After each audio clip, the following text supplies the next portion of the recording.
Good morning, Eastview. It's Mr. Golias on September 16th.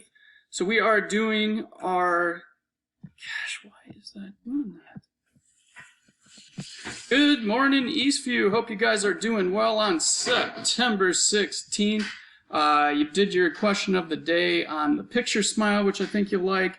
In class, we're doing digital designer at a game and a preview. What are we previewing? The photo editing, which is right here. So this kind of is the preview as well. When you click and open this document up, this box here, photo edit challenges, this is where we're spending all of our time. I'm giving the warning. From challenges 3 down, changes are coming.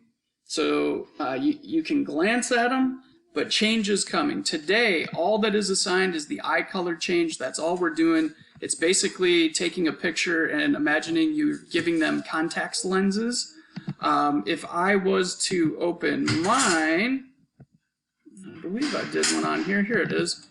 You'll see that this is the one that I did, and I changed her brown eye to green. It's a fun challenge to do. You actually could do a picture of yourself and do the same change. So it's a fun unit. I'm really excited about it. We're going to start getting into filters and adjustments and actually the picture end of things a little bit more. So I hope you enjoy that, and I'll see you guys in class. Have a great day.